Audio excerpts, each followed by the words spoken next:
iniciar el segundo seminario taller de inclusión educativa, un debate a la educación. También un funcionario de la Organización de Estados Iberoamericanos, el doctor Raúl Barrantes, quien es magíster en educación, doctor en educación de la Universidad de La Salle en Costa Rica, investigador en currículum, evaluación, inclusión y consultor de la Organización de los Estados Iberoamericanos. Buenos días. En este momento en el país se está discutiendo en varias regiones unos lineamientos para la población con discapacidad propuesto por el Ministerio de Educación Nacional, y en donde la OEI, la Organización de Estados Iberoamericanos, está haciendo la parte académica de esas consultorías. Es decir que quizá el año entrante tengamos nuevos lineamientos para la inclusión con las personas en discapacidad, porque es lo que se está elaborando en ese momento.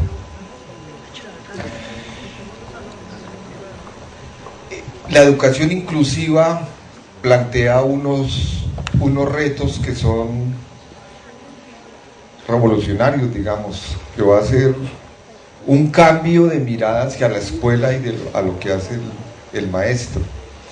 Y en esos talleres consultivos que se están haciendo en este momento,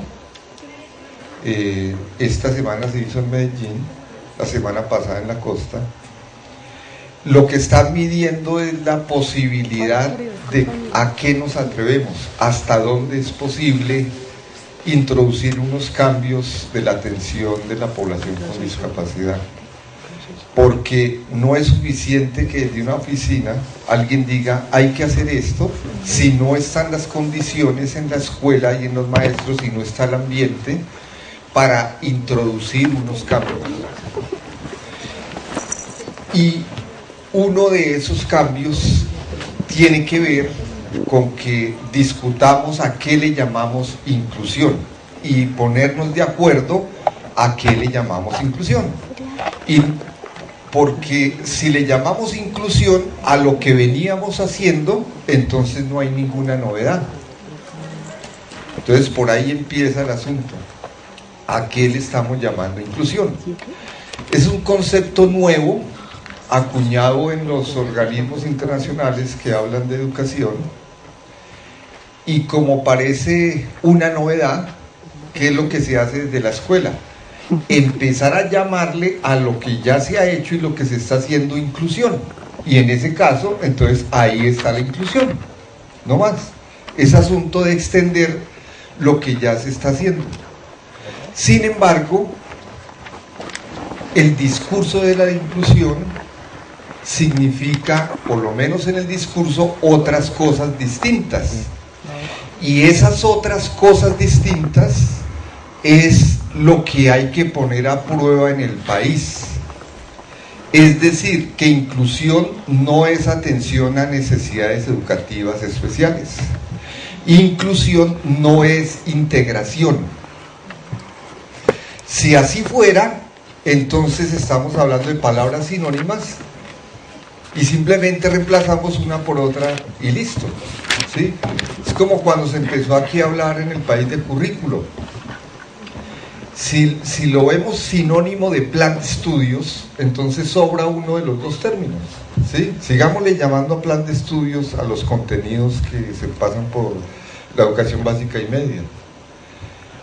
Pero el discurso del currículo traía otras dimensiones, y ahí es donde está lo interesante. Eso pasa con el concepto de inclusión. Entonces lo que yo les voy a presentar es esa discusión y llamarle la atención que los problemas son de fondo, no son de forma y no son de técnicas, no son de apoyos, no son de agregar algo a la escuela y ya, son otras cosas.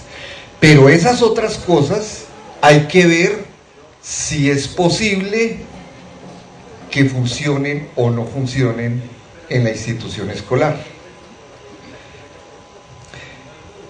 Hay tres asuntos en la discusión hoy educativa, tres asuntos que se relacionan. Uno de esos es que la escuela ya no es el único lugar donde se aprende. Hay otros escenarios distintos. Antes la escuela era el lugar exclusivo de distribución de conocimientos. Quien no iba a la escuela se decía es un ignorante. Hoy eso no se puede decir. Entonces la escuela está, cuando digo escuela es educación básica y media, la escuela ha sufrido cambios en los últimos 20, 30 años, de tal modo que está compitiendo con otros escenarios educativos. Otro discurso que es novedoso y que es actual es que la idea de calidad se puso en el centro de lo educativo, lo puso el ministerio en el centro y muchas cosas se hacen a nombre de la calidad de la educación. Pero aún no tenemos acuerdos a qué es lo que le llamamos calidad y sobre todo qué significa una educación de calidad para las personas con discapacidad. Eso está mucho más distante. Si no estamos de acuerdo a qué le llamamos calidad en general, es mucho más difuso la idea de calidad para una población que nosotros diferenciamos.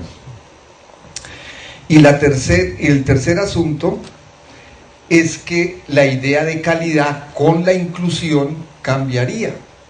Equidad le hemos llamado a la idea de democratizar el aparato educativo, de tal modo que lleguen más personas, que lleguen todos al sistema educativo sin exclusión.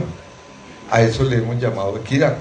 Es inequitativo si no ingresan todos o si ingresan muchos, pero expulsa a otros, estaríamos hablando de un sistema inequitativo. Hasta ahí es como nosotros lo hemos entendido. Pero con la idea de inclusión, el concepto de equidad cambiaría en el sentido de que no se trata de que estén en el sistema, sino de qué es lo que se hace al interior del sistema.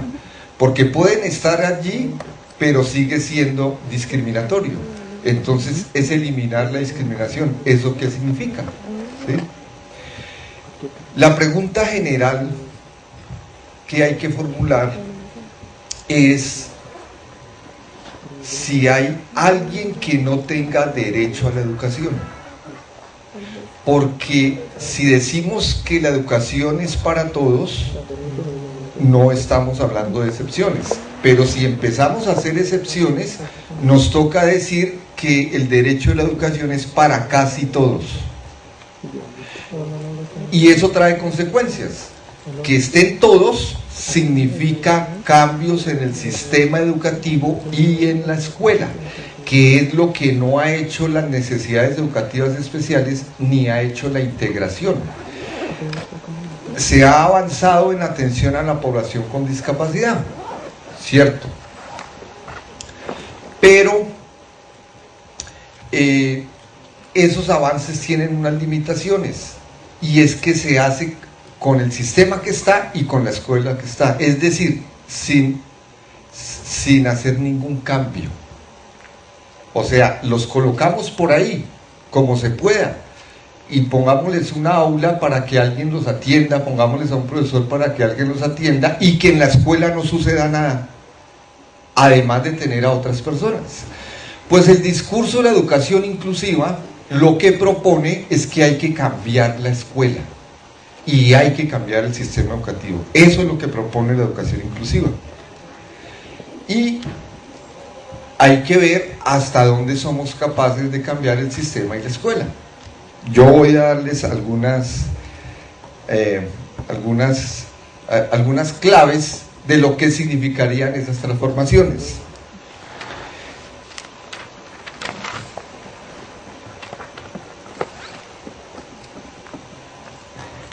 La educación inclusiva viene desde una conferencia, fue donde se postuló la educación para todos desde 1990 en Compiègne, pero después, 10 años más tarde, en otra conferencia que se hizo en Dakar, volvió a insistir que la educación es para todos, sin excepción.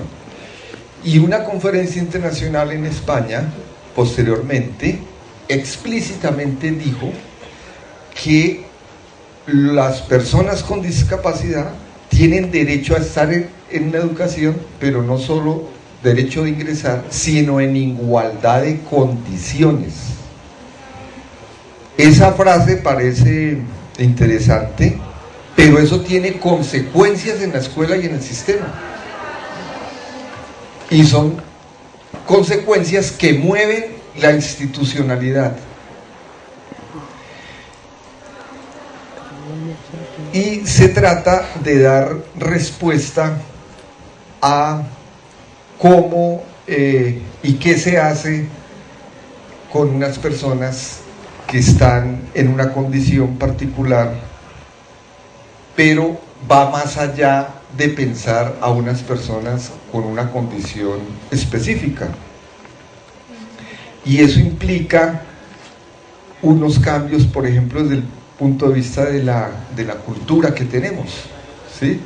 De que vemos a unos muy distintos a otros, pero no nos vemos a nosotros mismos. El profesor que estaba ahorita en la charla lo dijo hacia el final, y es que tenemos que admitir que no solamente unos aprenden distinto, sino que todos aprendemos distinto. Es decir, que no hay unos especiales, sino que todos somos especiales. Si no se admite eso, entonces la educación inclusiva sería a medias. Entonces no se trata de hacer una estrategia distinta para los ciegos, porque ellos necesitan otras cosas, porque no son como los otros, otra cosa para los sordos, porque no son como los otros, otras cosas para las personas con discapacidad física, otras personas con otras vulnerabilidades. Es entender que los seres humanos somos diversos. Ese es el concepto que está vertebrando todo el discurso de la inclusión, el de la diversidad. Si ustedes miran su propia escolaridad, su propia experiencia, tienen que admitir que no todos aprendemos de la misma manera, que en sentido estricto debería hacerse propuestas, estrategias de acuerdo a las personas. A unos hay que repetirles más, a otros hay que ejercer cierta autoridad, a otros los otros funcionan más con el afecto, a otros hay que darles clases de noche porque se duermen en el día, ¿sí? Cada vez que somos distintos. Entonces el concepto de diversidad no es aplicable solamente a unas personas con discapacidad, sino a todos, y por eso la escuela tendría que tener unos cambios allí. Y para eso significa no solo cambiar la cultura, sino las políticas que gobiernan nuestro sistema educativo, y cambiar las prácticas que nosotros los maestros tenemos allí en las instituciones educativas. Y como les decía, se refiere a que el aprendizaje tiene que darse en igualdad de condiciones para todos, no solamente para los que decimos que son especiales, y donde tiene que aparecer una idea de participación en igualdad de condiciones para toda la población, incluidos todos, sin excepción. En el discurso de la educación inclusiva se ve a las personas que llamábamos antes como necesidades educativas especiales no como un obstáculo, sino como una idea que amplía nuestro horizonte de lo humano. Nosotros tendemos a pensar que una persona con discapacidad atrasa el rendimiento académico, que baja el nivel. Eso es lo que está en la cultura escolar.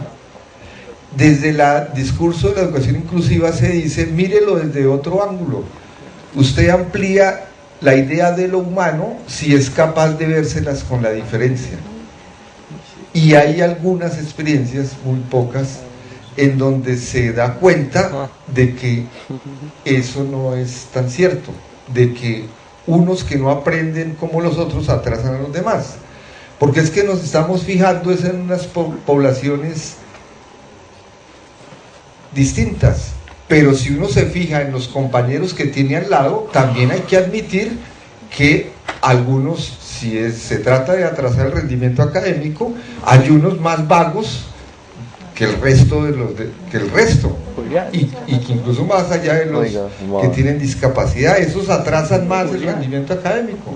¿Sí ve? Tenemos en la cultura una mirada discriminatoria, pero eso no la inventamos nosotros. No es que los profes tengan una perversión allí, miren las cosas así, es que ellos fueron también usuarios de un sistema educativo que vio así el asunto, fueron usuarios de un programa de formación para ser maestros donde de esto no se habló, y por lo tanto tenemos naturalizada una idea homogenizante de la escuela, y el que no quepa en esa homogenización, entonces tendemos a sacarlo o a segregarlo. En la educación inclusiva hay que tener en cuenta que estamos hablando del derecho a la educación en general, es decir, que todos estemos en el sistema, pero hay que empezar a pensar que el derecho a la educación es también el derecho a la educación inclusiva, es decir, con las características de lo que llamamos inclusión. Y hay un cambio, digamos, copernicano, y es que hasta antes del discurso de la inclusión, es el alumno el que se tiene que adaptar al sistema escolar y a la escuela. Y con la idea de inclusión, sería el sistema y la escuela las que se adapten al estudiante, al revés. Eso es un cambio que daría un giro grande a lo que hacemos nosotros en la institución. Es un giro parecido al que sucedió en 1915 con la idea de la escuela activa, porque antes de 1915 se veía al niño que era inquieto, que preguntaba, que molestaba, que era curioso, se veía como un problema, se veía enfermo, ¿sí? Era un sujeto que había que hacerle una atención especial porque estaba por fuera de los parámetros de normalidad. Y el alumno virtuoso, él era el que era obediente, el que seguía todos los parámetros de la maestra y el que se quedaba quieto. Ese era el alumno virtuoso antes de 1915 y era ejemplo de todos, el que hacía caso de todo lo que sean los adultos y la maestra. Ese era el alumno ejemplar, y que incluso la profe le dice, diga tal cosa, y él lo dice, y la profesora le da tiempo. A partir de 1915, el que se vuelve enfermo, se empieza a ver como enfermo, es al que se queda quieto y al que es muy obediente. Y a ese niño le decimos, hay que llevarlo al orientador o al psicólogo porque tiene algún problema. No es curioso, no es activo. ¿Sí ve? Se hizo una mirada a la infancia que dio un giro. Este es el mismo giro que propone la educación inclusiva, que sea el sistema y la escuela las que se muevan para que no sea el alumno el que se adapte a lo que hay, sino que hay que cambiar lo que hay para hacer condiciones a la diversidad.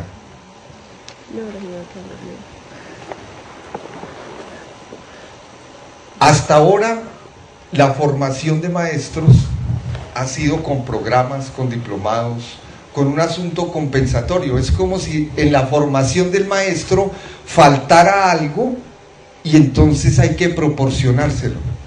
Los profesores que están en ejercicio, entonces se les proponen un cursito o unas charlas en los recesos o unos documentos para que discutan, porque algo les faltó.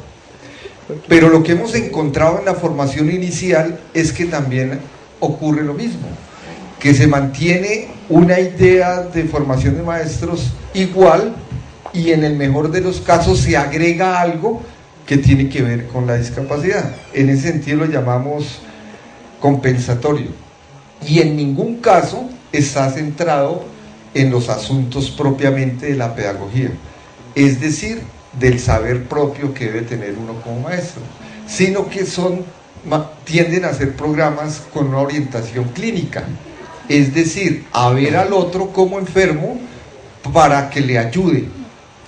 Eso no es pedagógico, eso es clínico.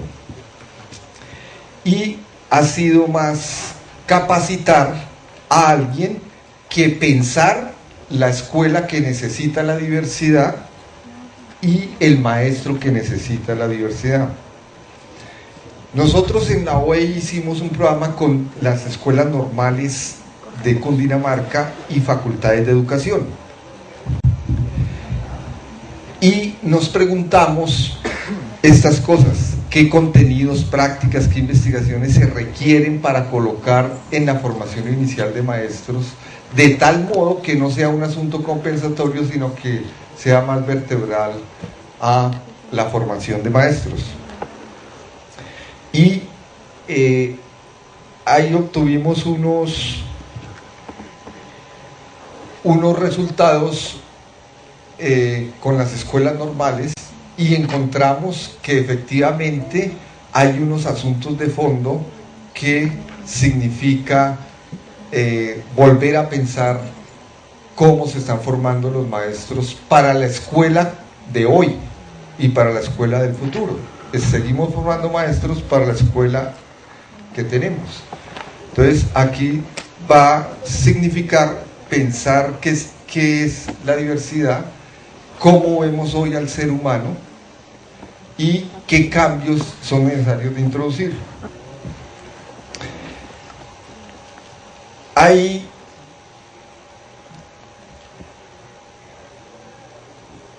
un problema central en la escuela que hay que pensar. La escuela ya no es el único lugar donde se aprende, no es la única que nos enseña, hay otros escenarios, pero además la escuela desde sus inicios hasta la actual siempre se ha ocupado de dos cosas principalmente. Los ejes que constituyen lo que llamamos escuela hacen solo dos cosas: aprender a vivir en comunidad y pasar unos saberes que se consideran legítimos, que son las ciencias. Y aprender a vivir en comunidad, depende de la época, uno tiene respuestas distintas. Antes era ser buen cristiano, después ser buen vasallo, después ser buen republicano, después ser buen ciudadano. Ahora, digamos, significaría entender qué son los derechos humanos. Es una idea más incluyente, porque desde ahí es que interiorizamos las normas para vivir en sociedad. Y lo mismo con los saberes. ¿Cuáles son los saberes pertinentes? Va a depender de la época. Bueno, los avances que ha habido en atención a la población con discapacidad tienen que ver más con el primer eje, ¿sí? Tiene que ver con la socialización. Desde que se dijo en 1968 que todas las personas van a la escuela, todas, incluso las que tienen discapacidad, se les favoreció la socialización, pero no los aprendizajes, porque lo que se empezó a hacer fue más atención de una persona para vincularlo socialmente a la sociedad a través de la escuela, y posteriormente se empezó a pensar unas adaptaciones de contenidos y curriculares para que esa persona aprendiera más. Pero lo que no se ha hecho es pensar que esas personas están en igualdad de condiciones al resto de población. Eso es lo que no ha ocurrido todavía, y eso implica unos desafíos inmensos. Hay que pensar qué es lo que se hace al respecto, y hay algo que ayuda. o hay algo que hay que tener en cuenta, y es que hoy educar no es informar. Eso nos alivia de un asunto o de un afán que está presente en los maestros, y es que hay que aprender una cantidad de cosas. Hoy ya la educación no es eso, porque ya nadie puede abarcar todo el conocimiento. Se trata más bien de proporcionar los medios para que el estudiante acceda a la información, y para eso pues obviamente hay que tener claras las ciencias que se enseñan y las estrategias que se implementan para que se acerque a los estudiantes a la gramática básica de una ciencia, como dicen algunos, o a la lógica en que se mueve una ciencia, para que se amplíe la información. Y la pregunta aquí es, ¿qué herramientas o qué medios hay que proporcionar a la población con discapacidad para que ellos puedan educarse o terminarse de educar como nos sucede a todos? Porque la escuela no nos da todo, la universidad no nos da todo, solo nos da unas claves que nos permiten ampliar los conocimientos. Esa pregunta no está todavía clara con las personas con discapacidad. Hay un problema con el asunto de la calidad, porque aquí podemos hablar muchas cosas, podemos incluso hacer cosas, incluso esto que nos mostraba el profesor de la normal, que es muy interesante y que se hace en muchas partes, tiene un freno o tiene un problema, y es que a los maestros se les piden unas cosas que en donde esto otro interfiere en lo que se le pide, es decir, que se les miden los resultados de una manera, pero al mismo tiempo se les dice atienda a todo el mundo, es decir, que se evalúa la calidad. Al evaluarse la calidad de la educación, se evalúa la escuela, se evalúa al maestro, y se le están pidiendo resultados de cierto modo. Cuando al maestro se le piden los resultados de esa manera, como hoy se le pide en el país, entonces el profe, para quitarse interferencias, prefiere no tener a nadie con discapacidad. O como hacen en algunas partes, en una escuela de Bogotá lo hicieron, y es que el día de las pruebas de saber o en las pruebas del ICFES les dicen a una población que no se presente, que no vaya ese día, porque baja el promedio. Entonces, eso es contradictorio. Mientras se pidan unos resultados de esa manera, entonces va a interferir en la atención que nosotros brindemos a la población de discapacidad. Nos toca construir una idea de calidad distinta. ¿Qué es lo que se hace en la evaluación de calidad? Lo que se hace es como una cirugía, o sea, se delimita un objeto muy pequeño y a partir de ese se generaliza para saber si están aprendiendo. ¿Y qué efecto tiene esa evaluación? Que es controlar lo que hace el maestro, controlar de manera indirecta. Pero hay otro tipo de evaluación que es la que hace el maestro en el aula, y tiene en cuenta muchísimas variables, tiene en cuenta muchas cosas. Incluso un maestro sabe la historia del estudiante, sabe su biografía, sabe si los papás le ayudan, si tiene materiales, y el profe tiene en cuenta todo eso y hace como un balance y dice, vamos a promover a este. La evaluación externa, que aquí estoy llamando educativa, no tiene en cuenta esas variables, solamente tiene en cuenta unos conceptos que delimita, porque no puede ver más cosas, de tal modo que evaluación estamos llamando a la suma de unos conceptos de cada área, y desde ahí generalizamos todo lo que hacemos en la escuela. No se tiene en cuenta todo lo que se hace allí. En hay una evaluación que mira la totalidad y hay otra que no mira la totalidad. ¿Cómo se hace para medir la calidad? Se hace una prueba, se procesa estadísticamente y eso da un resultado. Algunos son buenos, otros regulares, otros malos, ¿cierto? Eso es lo que arroja la evaluación. Pero con ese resultado no se puede deducir qué se hace, es decir, qué es lo que hay que hacer para mejorar esos resultados. Entonces, para tal fin, se les proporciona a algunos estudiantes, no a todos, un formulario que llaman factores asociados, saber qué está asociado con que saque un resultado bueno, regular o malo, y eso es lo que determina qué es lo que hay que hacer. Y esos resultados, con esos resultados nunca se hace nada. Es decir, siempre en todas las mediciones de evaluación de calidad, siempre se obtiene en factores asociados la idea de que a los pobres les va mal y a los ricos les va mejor. A los colegios que están menos dotados les va más mal, menos dotados de materiales. Entonces, ¿qué habría que hacer? Pues atender esos factores asociados, pero en el país no se atienden. Y en la población con discapacidad habría que tener en cuenta un listado más amplio de factores asociados, como por ejemplo la atención o la cercanía de la familia con la escuela, y bueno, y otras cosas.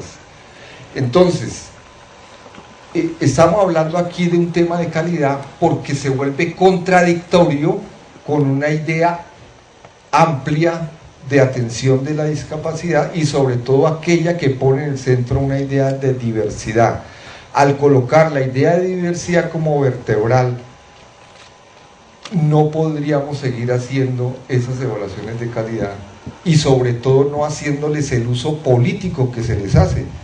Eso, cuando sale en la prensa que estos colegios son los mejores y estos son los peores, lo que se está diciendo es que las élites sí se educan bien y la clase popular no.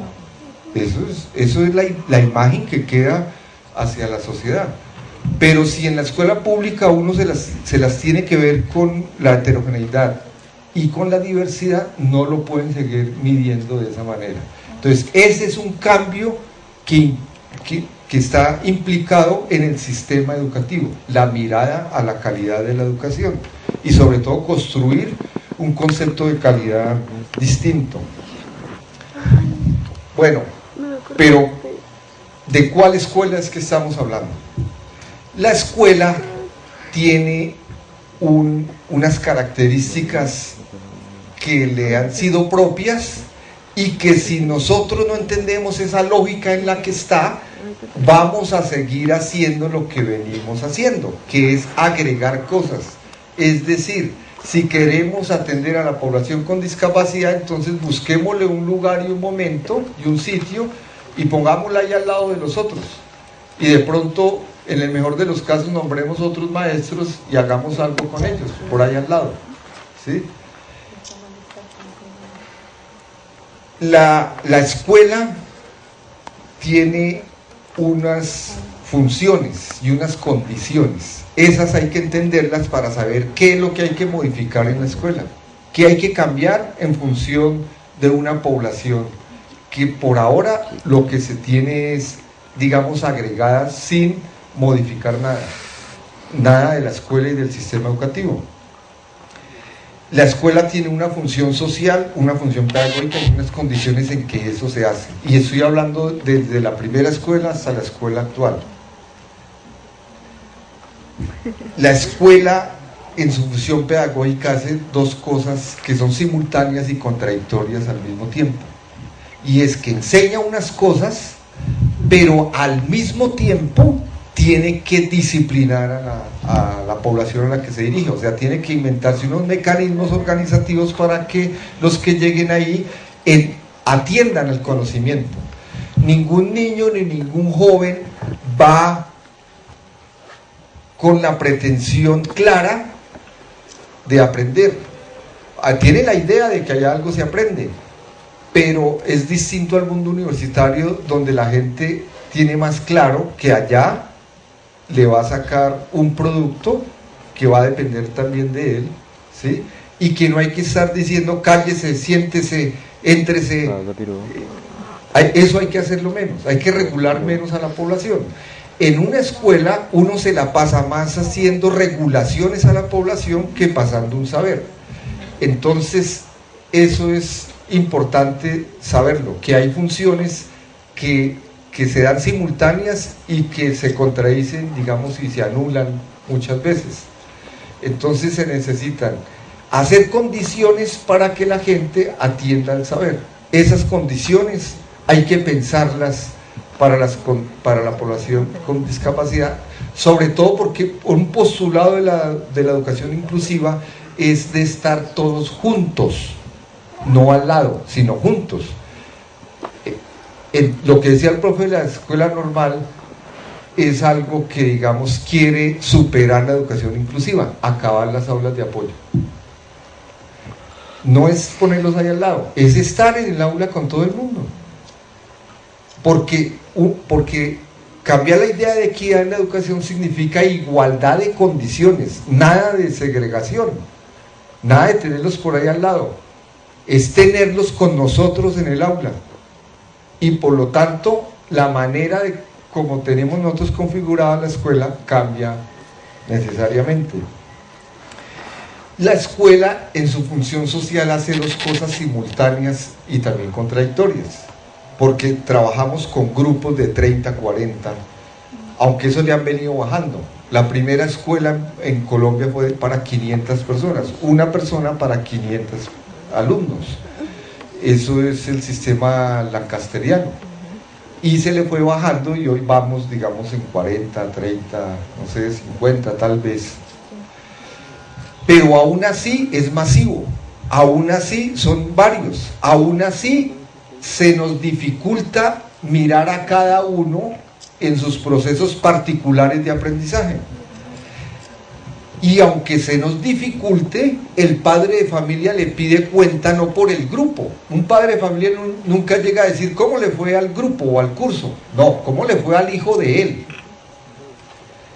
De modo que nosotros como maestros no podemos solo pensar en lo colectivo, sino en lo individual. Tenemos que hacerlo al mismo tiempo. Y al mismo tiempo significa masificar e individualizar o singular.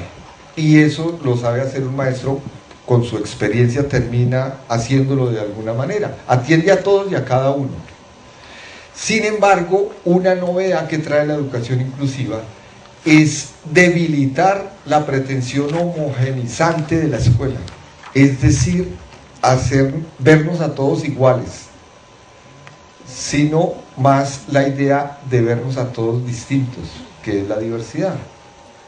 Y en ese caso, nosotros tendríamos que cambiar por lo menos las clases que damos, no de una manera masiva, sino habría que combinar, o no sé cómo, pero así como funciona la escuela no favorece la diversidad, así como está diseñada favorece la homogenización. Y una tercera cosa que es importante para la población con discapacidad es entender que la enseñanza se da en unas condiciones particulares, en donde también hay un eje que tiene dos polos que son distintos y que se contradicen pero que son simultáneos.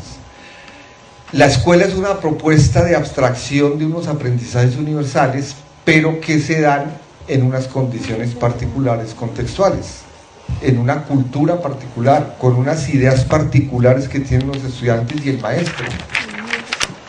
Un maestro, una escuela no puede hacer caso omiso a las condiciones contextuales. Es decir, no es lo mismo enseñar en un colegio aquí rural del Tolima que en una escuela de Ibagué o una escuela de estrato popular a una escuela de élite, no es lo mismo. Siempre hay que tener las condiciones contextuales. Y las condiciones contextuales con lo universal se convierte como una especie de negociación. Entonces yo voy a hacer énfasis ahorita en eso contextual que requeriría la educación inclusiva para personas con discapacidad. Hay otro problema y es que tenemos organizada la escuela de una manera que ha funcionado por muchos años y que también la tenemos naturalizada, ¿sí? Que para nosotros es obvio, ¿sí? Incluso si nos hacen unas preguntas como maestros, nosotros tenemos unas respuestas estereotipadas, o no estereotipadas, sino obvias, ¿sí? Cuando uno se encuentra con un colega, uno puede hacer estas preguntas que tengo aquí: ¿cómo trabaja? ¿Cómo enseña? ¿Cuál curso tiene a cargo? ¿Cuál materia tiene a cargo? ¿Cómo es la escuela donde labora? ¿Y qué es lo que usted hace allí como proyecto? ¿Cuál es su cuento? ¿Cuál es su especificidad? ¿Qué es lo que lo encarreta? Esas son unas preguntas que uno hace entre un colega y otro. Detrás de las respuestas hay pistas para saber que uno tiene naturalizada una escuela y que eso que está naturalizado, eso es lo que hay que cambiar. Yo les voy a nombrar solo una respuesta que se da de ese conjunto que tengo. Cuando uno le pregunta a un colega cuál curso tiene a cargo, ¿a quién le está preguntando eso? ¿En dónde tiene sentido? ¿A qué interlocutor tiene sentido preguntarle cuál curso tiene a cargo? Solo a un maestro de primaria. Al profesor de secundaria no. Uno le podría preguntar: ¿usted es director de curso? ¿De cuál curso? Director, pero eso es otra cosa. Pero uno le pregunta, cuando uno pregunta cuál curso tiene a cargo, uno está pensando es porque está hablando con un profesor de primaria. ¿Qué quiere decir cuando el profe dice que tengo a cargo tercero o cuarto de primaria? Que él es encargado de unos niños y de unas niñas. ¿Sí ve? Al profesor de primaria le encargan niños y niñas. ¿Cuáles le encargan? Le encargan los más pequeños, preescolar, o los más grandes de quinto de primaria, pero a él le encargan niños, ¿sí? Le encargan niños. Y como el encargo a un profesor de primaria es de sujetos, entonces la mirada del profe de primaria es hacia sujetos. Pregúntele a un profe de primaria cómo es la vida de un niño de los que tiene. Y la profe de primaria sabe qué pasa con esos niños. Sabe si tiene materiales, cómo son los padres, si se divorciaron, con quién vive. Y para eso no hay que pedirle formato ni hacer muchos esfuerzos. Es como natural, es lo que hemos naturalizado en el sistema escolar. Entonces, un profesor de primaria está encargado de niños y niñas. Y como está encargado de niños y niñas, los ve como sujetos y sabe de las diferencias de ellos. Por eso, muchos proyectos novedosos están o son más fáciles de hacerlos en primaria. Y si se refiere a la población con discapacidad, también es más fácil trabajar allí. Casi que puedo afirmar, sin equivocarme mucho, que todas las profesoras o profesores de primaria que tienen población ciega saben braille. Y que todas las profesoras de primaria que tienen población sorda saben lengua de señas. No a la perfección, quizá. ¿Sí ve? ¿Por qué sucede eso? Porque tienen a cargo niños y niñas. Y cuando pasan a secundaria se vuelve otro asunto y un problema. ¿Por qué? Por esa segunda pregunta. Porque uno a un profesor de secundaria no le pregunta: ¿usted cuáles alumnos tiene, cuáles sujetos tiene a cargo? Sino qué saber tiene a cargo. O sea que el profe de secundaria está pensando es cómo organiza y cómo socializa un saber, distinto al de primaria. Ahora, él te las tiene que ver con sujetos y de todos modos sabe algo, y de todos modos le puede decir a uno: yo estoy encargado de sexto a 11, pero son muchos para ver particularidades, y la discapacidad significa ver particularidades. Y entonces el profe de primaria no sabe braille, es de secundaria, no sabe lengua de señas, y de ahí hagan la lista hacia todo lo que quieran, porque a él le encargaron fue un saber. Él dice: a mí me contrataron para enseñar matemáticas. Al profesor de primaria lo contrataron fue para que hiciera cargo de unos sujetos y al otro de un saber. Entonces, por eso coloco estas preguntas, porque tenemos naturalizada una manera de ver las cosas. ¿Qué es lo que hay que cambiar? Que a todos nos encargan es unos niños o unos jóvenes. Si nosotros somos capaces de organizar la escuela de otra manera, entonces la diversidad y la atención de la discapacidad sería distinta, si nos encargan sujetos, o si organizamos la escuela de otra manera, cosa que es posible, ¿sí? Pero tenemos que quitarnos la idea de que solo así como está es la única posibilidad en que se puede organizar la enseñanza. Bueno, estos, digamos, son los postulados centrales del discurso de la educación inclusiva. El derecho a que toda la población tiene derecho a vivir la infancia, como los demás. Entonces alguien que está en silla de ruedas, como tiene problemas de movilidad, entonces pues que viva la infancia frente a un computador. No. Significa que esté en condiciones de socialización y esté en las mismas condiciones que está el resto, y a vivir con otros niños y a estudiar juntos. Esto no lo tenía la idea de integración, ni lo tenía la idea de necesidades educativas especiales. Esto es una novedad. Es estar en la escuela pero juntos, no segregados, no en un aula distinta. Ahora, dice el discurso de la educación inclusiva que se trata de hacer efectivo el derecho a la educación con calidad y con igualdad de oportunidades. Entonces ahí hay un problema y ahí hay vacíos, porque significa que si a alguien se le piden unos resultados, tiene que ser igual para todo el mundo, y por supuesto darle las condiciones que necesitan para llegar a esos resultados, no como venía siendo en necesidades educativas especiales, una integración donde se daba lo que se podía. Es que con este alumno yo solo puedo llegar hasta tal parte, o bueno, el hecho que esté en la escuela ya está bien, hay algo aprende. No, en el discurso de la educación inclusiva lo que se está postulando es que ese estudiante tiene que llegar, si se quiere hablar de igualdad, tiene que llegar a donde llegan nosotros. Eso también es nuevo en el discurso de la educación inclusiva, distinto a la integración y a las otras maneras de atención.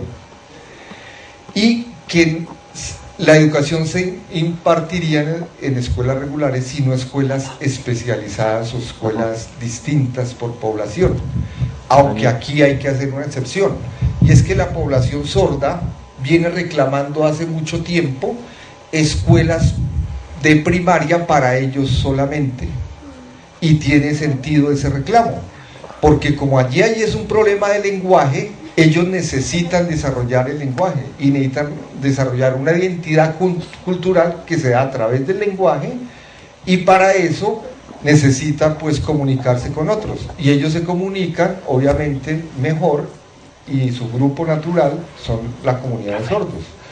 Cuando al niño sordo se le coloca con otros en el aula regular desde pequeño, ese niño tiene problemas de comunicación con los demás, aunque se comunique con la maestra que sabe lengua de señas, o en secundaria que se comunica a través de un intérprete, pero no es igual. Entonces, haciendo esa excepción, aquí lo que se está postulando es que tiene que ser un aula para todos, no para las mayorías, sino para todos. Y la que es fundamental allí es que hay que hacer algo en el sistema educativo y en la escuela para hacer condiciones a la diversidad, y no el niño adaptándose a lo que hay, porque lo que hay está en una lógica darwiniana: sobrevive el más apto, sobrevive el más inteligente, sobrevive el más capaz, y los otros se van quedando, ¿sí? Incluso alguien puede pasar apenas, pero no puede saltar de ahí al otro nivel de la escolaridad, no puede pasar de la secundaria a la universidad, o le cuesta trabajo pasar de la primaria a la secundaria. Entonces se trata de hacer algún cambio en la escuela y en el sistema educativo. Las condiciones contextuales que hay que tener en cuenta con la población en discapacidad tienen que ver con cosas que hay aquí. Algunas, creo que no, algunas no, sino es el profesor de la normal, la estaba enumerando, pues las estaba contando de otra manera. Pues no sé si tengo que insistir en esto. Esas condiciones tienen que ver con formar un maestro que sea capaz de trabajar con la diversidad. Significa, obviamente, materiales, como lo nombró el profe, para los sordos se necesitan otras cosas, y eso tiene que existir allí. Se necesita una apertura cultural y quitarnos la idea de que uno está haciendo un favor, de que uno es una especie de beneficencia que le ayuda a los otros. No, uno no le está ayudando a nadie. Uno está cumpliendo con una idea de enseñar a todos y a ver los seres humanos en igualdad de condiciones. Porque el lastre que tiene la relación con personas, la atención con personas con discapacidad, es verlos en una condición de inferioridad. Mientras eso ocurra, entonces uno le pide menos, le exige menos, porque pobrecitos. Esa idea es la que hay que erradicar de la cultura que tenemos. Y esto, cuando uno habla de cultura, no está hablando de que para mañana todo tiene que estar de otra manera. Es un proceso que va a costar tiempo, pero si eso no se quita, digamos, si no se desnaturaliza esa idea, esos cambios tampoco van a ocurrir, ¿sí? Ahora, se necesita atender la particularidad, pero la particularidad de todos. Por eso estaba nombrando la organización de la escuela, por eso estaba nombrando las funciones que constituyen la escuela, y por eso estaba nombrando una manera en que está gobernado el sistema escolar para ver resultados. Se necesita un ambiente distinto, en donde no sea el profesor que dicte lo mismo para todos en una aula de clase y todos copian y todos hacen la misma evaluación y obtienen tales resultados, de tal modo que mida la distancia de lo que aprendió al ideal. Eso es lo que hacemos actualmente, que uno establece como cierto ideal o cierta estandarización o normalización de un saber, y uno empieza a ver como maestro a qué distancia queda cada alumno, y el que queda más cerca de eso, pues mejor nota, ¿sí? Habría que trabajar de una manera distinta, trabajar por grupos, combinar lo colectivo con lo individual, y fíjese que la estructura de la escuela nos lo impide. Por eso es que hay que hacer cambios en la escuela. Ahora, uno puede decir, aquí está hablando uno de cosas muy abstractas y muy difíciles de hacer. Sí, son difíciles, pero lo que pasa es que algunos maestros han hecho cosas, entonces uno dice, entonces sí se puede. Pero eso de sí se puede no significa que sea solamente por voluntad de un maestro. Necesita las condiciones institucionales y las condiciones normativas en donde sea eso posible. Es decir, que no es un cambio por voluntad exclusiva del maestro, es un cambio que implica el sistema educativo y a la escuela en general, ¿sí? Donde el profe tiene que aportar algo, por lo menos apertura mental. En la población con discapacidad se necesita apoyo de la familia, apoyo de los compañeros, y otra cosa es que en qué condiciones viven ellos. Eso también hay que tenerlo en cuenta. O sea, necesitan unas condiciones donde esté satisfecho lo primario, o si no, no ocurre lo otro. Por ejemplo, debería haber transporte para todas las personas que no se pueden desplazar con facilidad. Es que debe haberlo. Necesitan una alimentación básica, ¿sí? necesitan unas condiciones de atención de salud. Hay unas condiciones que no se visibilizan más allá de la escuela, pero sin eso no se da lo otro.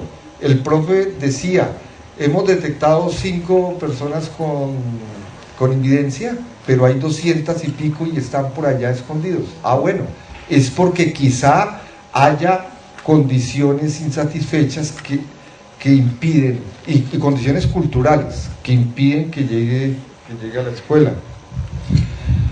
Aquí les voy a presentar cuáles son las diferencias de esto que he venido hablando, que no es lo mismo hablar de inclusión que de integración y que de necesidades educativas especiales, no es lo mismo.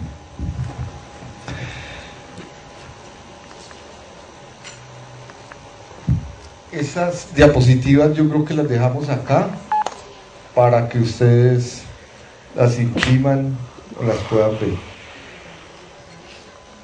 Estamos hablando de una idea de sujeto distinta en las 3 modalidades. En uno, la persona es anormal, enfermo, inválido, pobrecito. Son alumnos especiales. Ese es el carácter que imprimió la necesidad educativa de especiales. Ahora desde la distancia nosotros lo vemos como un problema, pero en su época fue un avance. Hay que ubicarse también en otro momento. Fue un avance que esas personas llegaran allá y que los que estaban allí dijeran, bueno, que lleguen, que no se metan conmigo, pero que lleguen. Eso fue un avance. Y que hubiera profesores en disposición de atenderlos. Eso era lo máximo al final de la década de los 60 y los 70. Pero ahora desde la distancia podemos decir que lo que realmente se hacía era esto, y esa era la idea de sujeto.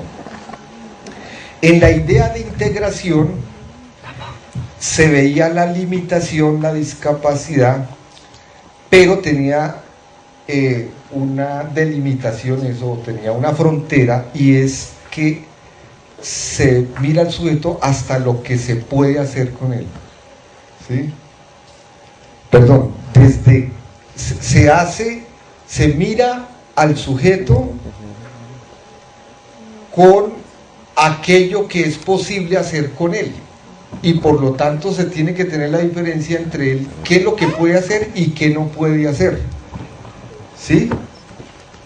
Aunque se postula que todos somos iguales y todos tenemos el derecho a estar en la escuela, pero se insiste más en aquello que él puede hacer, y por lo tanto se descarta lo que no puede hacer, y entonces se piensa que si a alguien le va mal en el ICFES, pues es otro problema menor, o si no va a la universidad, pues no es tan grave. ¿Sí?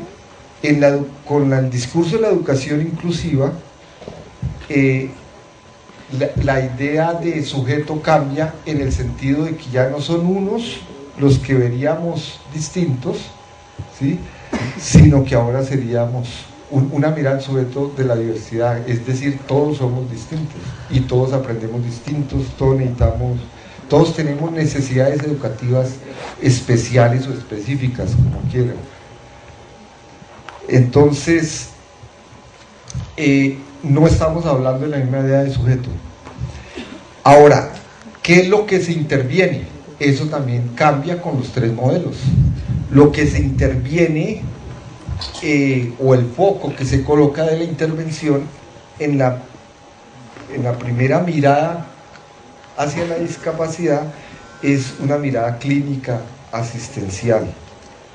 Lo que se pretende allí desde la escuela, desde lo educativo, es corregir y mejorar al individuo, y para hacer mejor esa tarea prevalece el aislamiento de él. En la integración, el foco es la socialización, es decir, que no importa que no sea el mejor alumno, pero el hecho de que esté allí ya es muy importante.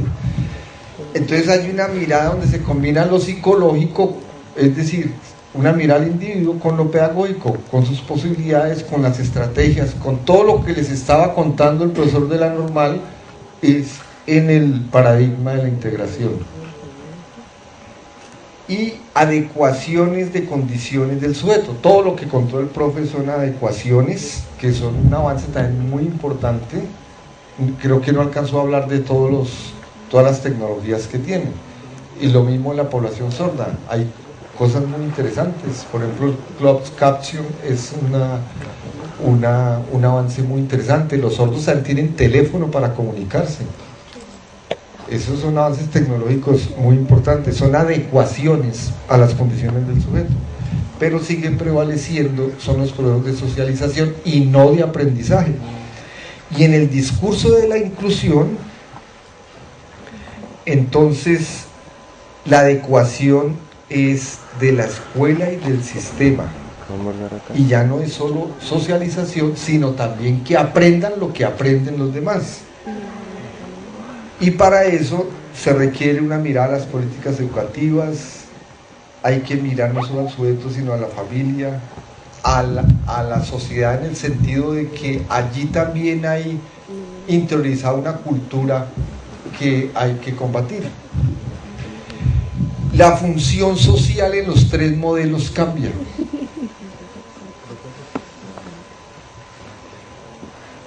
En uno es aliviar, mitigar, normalizar, hacer hasta donde se puede hacer. Se puede hacer algo, está bien. En la segunda, la idea es tratar de que se puedan parecer a los otros. Ese es el modelo de integración. Entre más se acerque a una idea de normalidad, el proceso es mejor. En ese sentido se pretende estandarizar o igualar en derechos. Y en la inclusión se trata de trabajar con la diversidad hacia las mismas metas. Ese postulado de la educación inclusiva es polémico y es controvertido, porque uno puede pensar, si estamos hablando de la diversidad, ¿por qué tenemos que llegar a las mismas metas? Pero desde otro ángulo, desde el ángulo, por ejemplo, de las familias, ven bien que a su hijo lo lleven hasta donde llegan los otros. Y aquí estamos hablando ya del pleno ejercicio de los derechos. En el sistema educativo hay que hacer unos ajustes. Aquí estoy utilizando el lenguaje que propone Katarina Tomaszewski, que fue la relatora de Naciones Unidas para el Derecho a la Educación, y propuso un lenguaje que tiene que ver con unas palabras que empiezan por A y se conoce como la metodología de las 4 A's: accesibilidad, asequibilidad, adaptabilidad. En el primer modelo, las personas entraban, es decir, eso se llama accesibilidad, acceden al sistema, los matriculan. En la integración, no solo llegan al sistema y están allí matriculados, sino que se les da las condiciones para estar ahí. Eso se llama asequibilidad.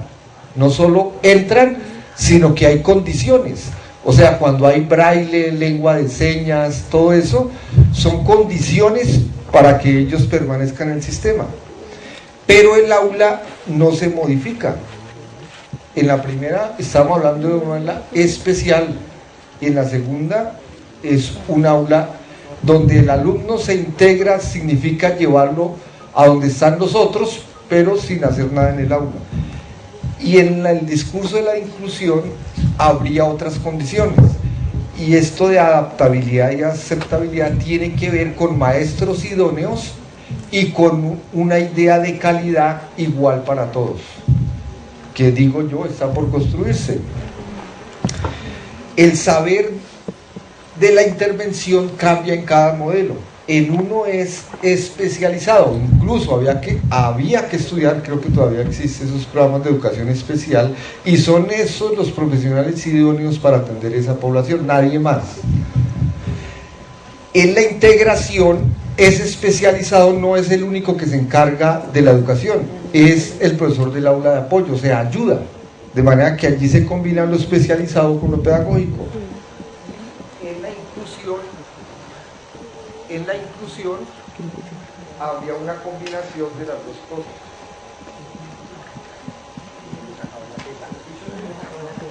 Se acabó la pila. Habría una combinación, pero el profesor de apoyo sería, como su nombre lo indica, es apoyar a otros, no encargarse, no es el protagonista del proceso de enseñanza, sino es el profesor que sabe de saberes y el otro le ayuda. En este, como está en el modelo de integración, es el profe de apoyo que se encarga de muchas cosas.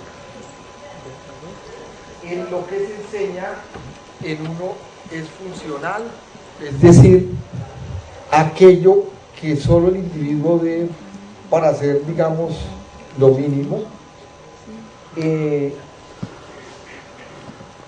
En el segundo modelo es hacer con todo lo mismo, pero diferenciar los resultados, y ahora estamos hablando de llevarnos a todos hacia las mismas metas.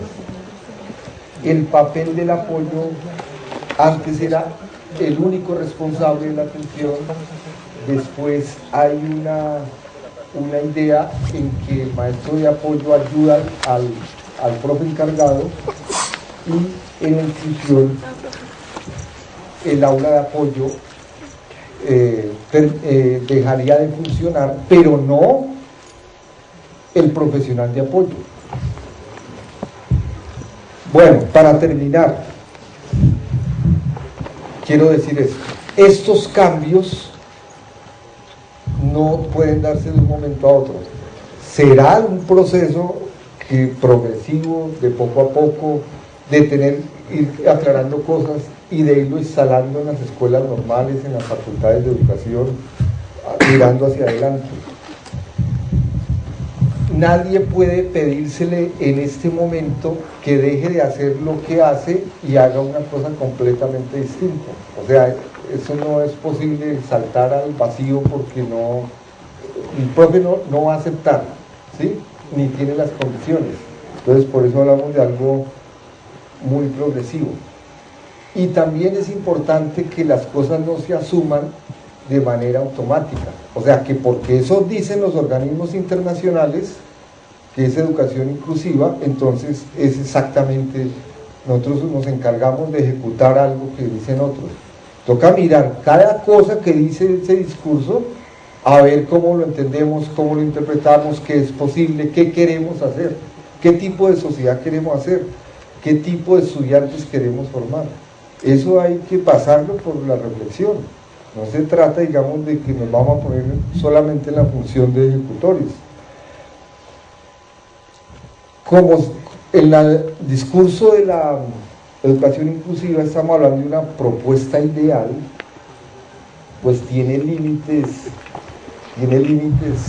que los podemos ver. Los maestros no están formados para eso, y tampoco un decreto cambia las cosas. O sea, tampoco las cosas se empiezan a hacer porque alguien diga que son así y que toca hacerlos, porque uno se va a encontrar todo tipo de resistencias que no siempre son explícitas. Entonces es posible fracasar allí. Y lo importante es que pensemos la idea de diversidad, ¿eso qué significa? Y no solamente por la población con discapacidad, es que a la escuela llegan otras culturas, hay otras vulnerabilidades, y tenemos que admitir que cada uno de nosotros que ha pasado por el sistema educativo aprendemos distinto. Entonces, ¿qué significa trabajar con la diversidad? ¿Qué significa una metodología para la diversidad? Un aula para la diversidad, una escuela para la diversidad. En parte, digamos, construir una idea de calidad tiene que pasar por unas variables por las que no pasa hoy esa idea estandarizada y homogénea que hay sobre el sistema educativo. Entonces yo creo que hay que incluir otras cosas, hay que entender que en la sociedad no todos somos iguales, que tenemos expectativas distintas sobre lo educativo, que hay clases sociales distintas, grupos distintos. ¿Por qué clases sociales? Porque es que en la idea de calidad, como se entiende en el país, nos comparan todos con todos. ¿Por qué no nos comparan con alguien que está en igualdad de condiciones?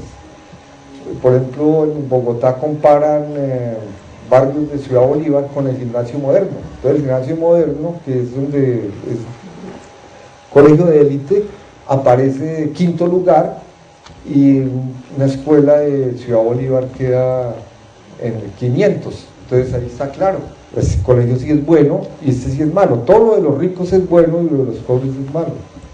O sea, es que la escuela de Ciudad Bolívar no tiene las condiciones de la otra, pero denle esas condiciones y después sí comparen.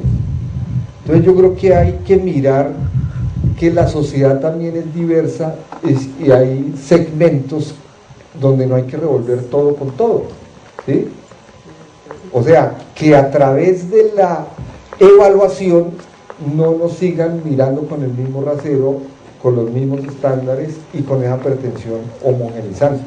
No quiere decir que un Ministerio de Educación no tenga derecho a hacer eso, pues claro que tiene que hacerlo, a ver cómo están funcionando las ciencias, las matemáticas, pero otra cosa distinta es el uso político que se le da a eso, y ese uso político lleva a gobernar la educación de una manera perversa, y es al demostrar que la educación pública es mala, entonces démosle eso a los privados para que la administren, que ellos sí saben, por ejemplo, ¿sí? Eso es por el uso político que se hace de la mirada de la evaluación de la calidad.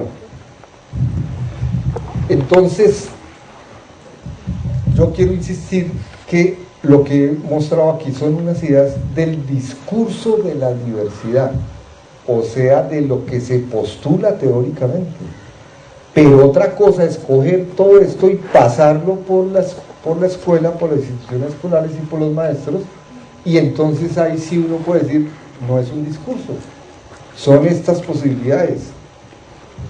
Ganamos tales cosas con la educación inclusiva, estas otras cosas no se pueden hacer, no tenemos condiciones para unas cosas, pero nos ayuda a pensar lo que hacemos con una mirada distinta, ¿sí?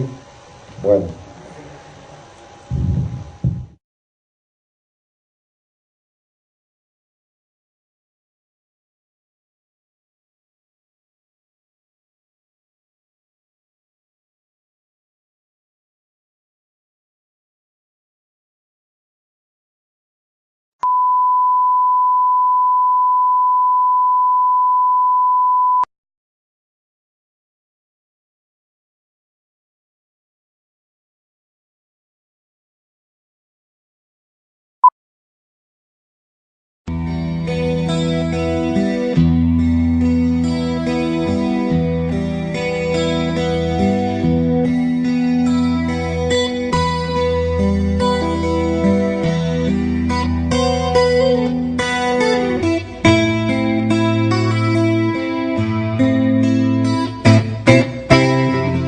El gusto de iniciar el segundo seminario taller de inclusión educativa, un debate a la educación, también un funcionario de la Organización de Estados Iberoamericanos, el doctor Raúl Barrantes, quien es magíster en educación, doctor en educación de la Universidad de La Salle en Costa Rica, investigador en currículum, evaluación, inclusión y consultor de la Organización de los Estados Iberoamericanos.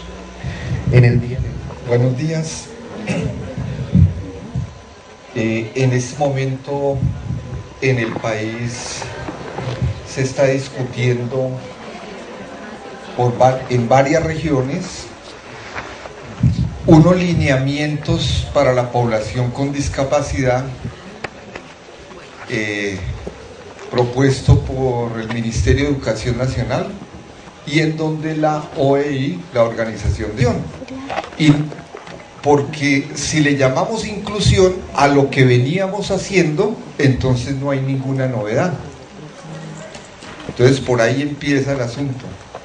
¿A qué le estamos llamando inclusión? Es un concepto nuevo, acuñado en los organismos internacionales que hablan de educación, y como parece una novedad, ¿qué es lo que se hace desde la escuela? Empezar a llamarle a lo que ya se ha hecho y lo que se está haciendo inclusión. Y en ese caso, entonces ahí está la inclusión, no más. Es asunto de extender lo que ya se está haciendo. Sin embargo, el discurso de la inclusión significa, por lo menos en el discurso, otras cosas distintas. Y esas otras cosas distintas es lo que hay que poner a prueba en el país. Es decir, que inclusión no es atención a necesidades educativas especiales. Inclusión no es integración. Si así fuera, entonces estamos hablando de palabras sinónimas y simplemente reemplazamos una por otra y listo, ¿sí? Es como cuando se empezó aquí a hablar en el país de currículo. Si lo vemos sinónimo de plan de estudios, entonces sobra uno de los dos términos, ¿sí? Sigámosle llamando a plan de estudios a los contenidos de Estados iberoamericanos. Está haciendo la parte académica de esas consultorías. Es decir que quizá el año entrante tengamos nuevos lineamientos para la inclusión con las personas en discapacidad, porque es lo que se está elaborando en ese momento.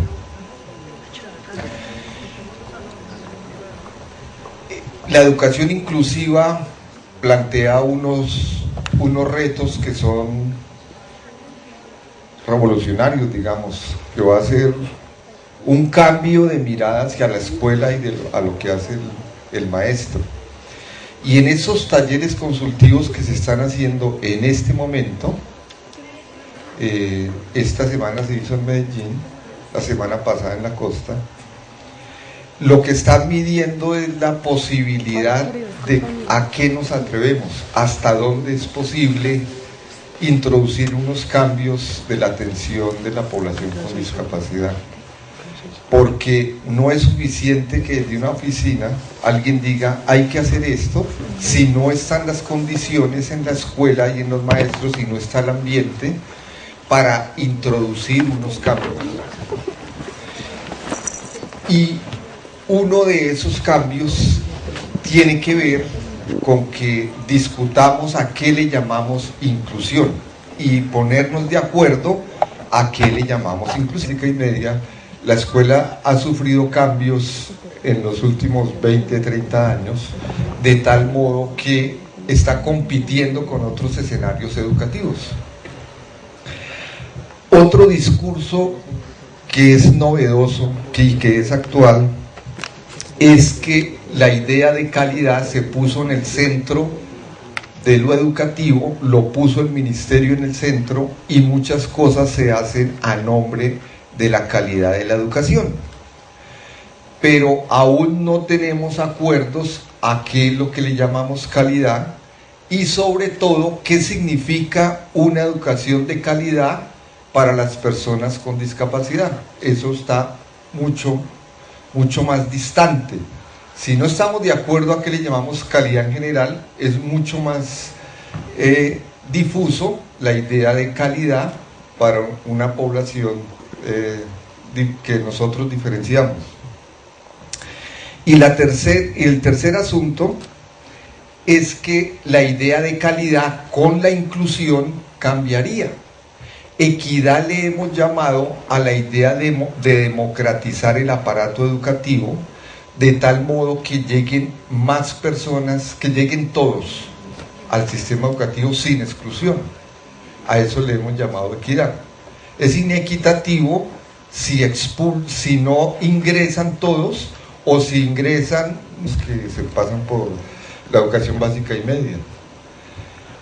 Pero el discurso del currículo traía otras dimensiones, y ahí es donde está lo interesante. Eso pasa con el concepto de inclusión. Entonces lo que yo les voy a presentar es esa discusión y llamarle la atención que los problemas son de fondo, no son de forma y no son de técnicas, no son de apoyos, no son de agregar algo a la escuela y ya. son otras cosas. Pero esas otras cosas hay que ver si es posible que funcionen o no funcionen en la institución escolar.